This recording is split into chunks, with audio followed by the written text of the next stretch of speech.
What is a thread? It is a sequence of a program that runs a certain function within a program. Once the application runs, it spawns off function within the program as a thread. A thread is used when the program is required to perform more than one task at a time. But however, if a computer does not have multiprocessors, then the multi-threads really do not run concurrently. The speed of the process can be increased if the thread is used, as the thread can stop or suspend a specific running process and start or resume the suspended process. A thread is created if multiple users are using the program or when concurrent requests from other programs occur. The thread also allows the program to know which user is being served because the program alternately gets re-entered on behalf of different users. Thread is placeholder information linked with a single use of a program that can handle multiple concurrent users. Thread allows the user to do seamless execution of two or more sections of a program at the same time, giving the ability to handle more than one event at a time. A multi-threaded application brings effective power by running many threads concurrently within a single program. Multi-threading means multiple lines of a single program can be executed at the same time, but however, it's not the same as starting the program twice and saying that there are multiple lines of a program being executed at the same time. In this case, the operating system is treating the programs as two separate and distinct processes. Multi-threading has a number of advantages over multiprocessing. Threads are lightweight compared to processes. Threads share the same address space and therefore can share both data and code. Context switching between threads is normally less expensive than between processes. Cost of thread intercommunication is quite low. That of process intercommunication. Threads let different tasks to perform concurrently. Creating a thread. There is two ways of creating a thread in Java.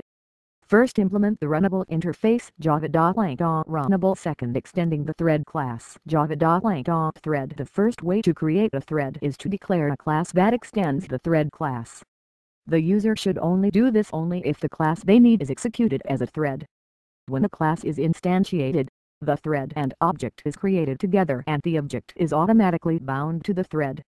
The second way is by implementing the run interface. So create a thread and supply it an object with a runnable method. A class that implements an interface must implement all methods defined in that interface. The interface also has the ability to extend from other interfaces. Unlike classes, it can extend from multiple interfaces. Implementing an runnable interface may be preferable to extending the thread class for two reasons. Extending the thread class will mean that the subclass can't extend any other class, whereas a class implementing the runnable interface has this option. A class may only be interested in being runnable, and that's why inheriting the full overhead of the thread class would be excessive. The thread pool pattern is when a number of threads that is created to carry out a number of tasks, which are generally organized in a queue. Normally, there are many more tasks than threads. Once the thread completes its task, it will request the next task from the queue until every signal tasks have been completed.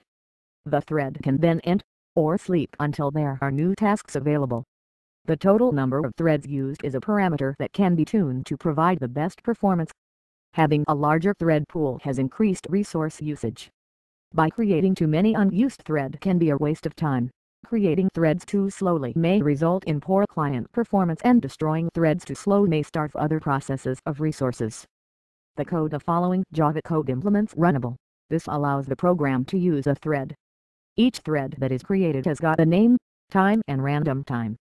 The program then passes through the name thread 1, 2, 3 and 4 and these assigns back to name, time and random time.